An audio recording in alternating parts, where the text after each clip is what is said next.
Here we have the outside of the Elddis Majestic 135. As we move along, we will firstly come to the external shower point just here.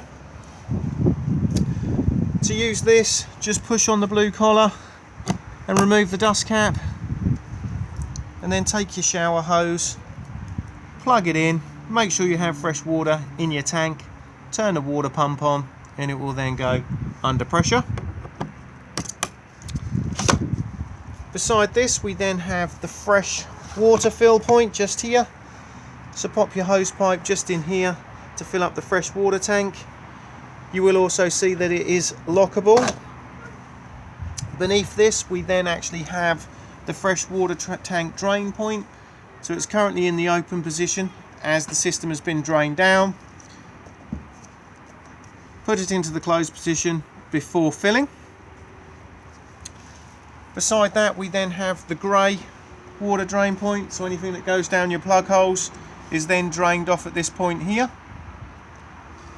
In the centre we have the flue for the space heater. We do not need to do anything with it, but just make sure that nothing is obstructing it.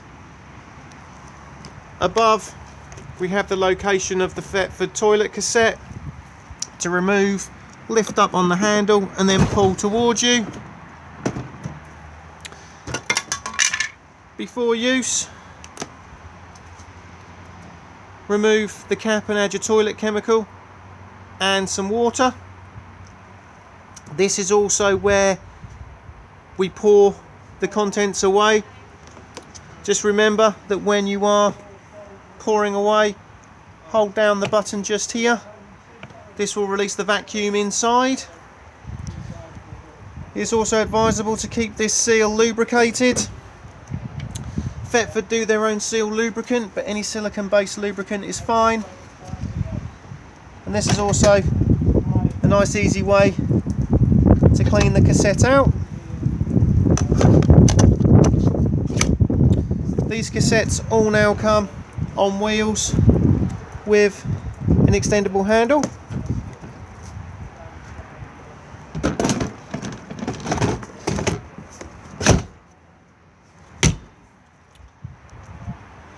As we come to the rear of the motorhome, we then have the flue for the boiler itself. Again, we do not need to do anything with this, but just make sure that nothing is obstructing it. And then the spare wheel just hangs underneath here. You'll see the wind point just there. So in the jack and wheel brace underneath the passenger seat, there is a bar inside it that attaches just there, and you wind it down.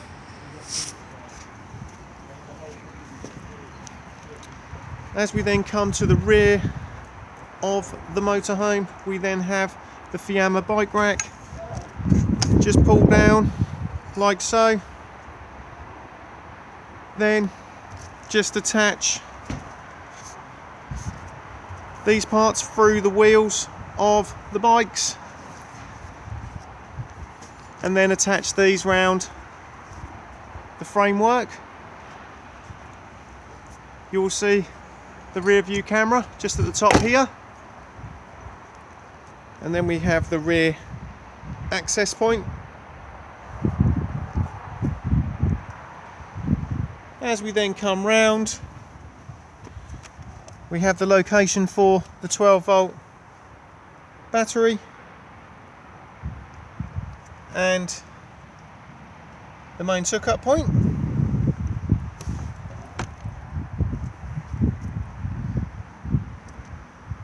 Then we have the Dometic fridge vents. This is a fully winterized van, so it comes with winter covers. So these can be put on if you're using the van in extremely cold climates. It will just mean that the fridge will then just vent from the lower point here, holding some heat in and making it run efficiently. Once it's been put on like so, then get a flat-headed screwdriver, or the ignition key will also work, and just twist both of these here and it will lock it on.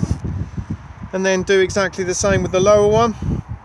Do make sure that these are removed for the warmer months, or otherwise the fridge will just overheat and not run correctly.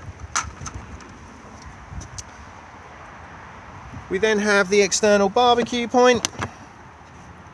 You'll see at the moment that the actual adapter for the barbecue is still attached with a cable tie. So just attach this rib part to the hose of your barbecue and then secure with a Jubilee clip. This end here then just pops in where my finger is. It will then allow you to turn the gas on and off. To remove, just push on the collar, push it towards the van, and it will then release.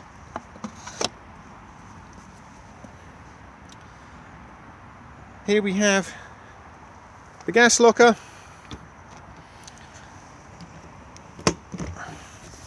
There is room in here for 2 gas bottles.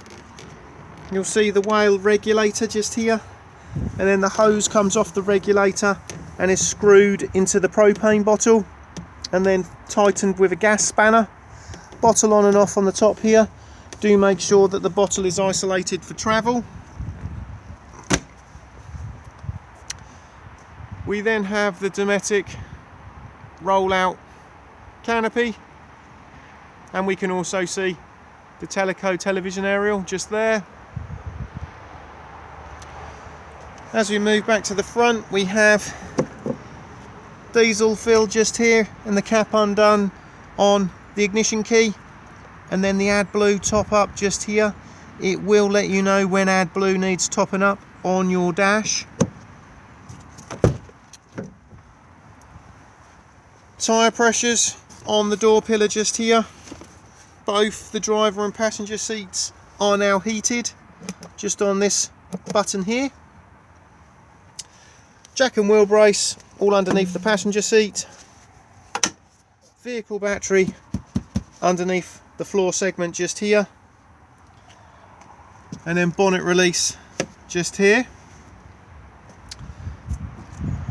The motorhome is alarmed.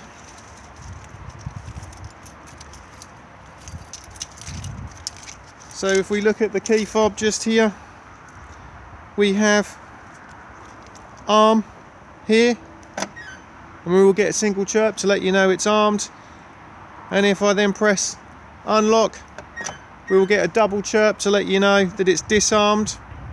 We can also put the alarm in pet friendly mode, so we can disarm the internal sensors but keep the externals armed. So if I now lock it, we get a single chirp again, and if I press it again, we now get a high-pitched chirp letting you know it's in pet friendly mode.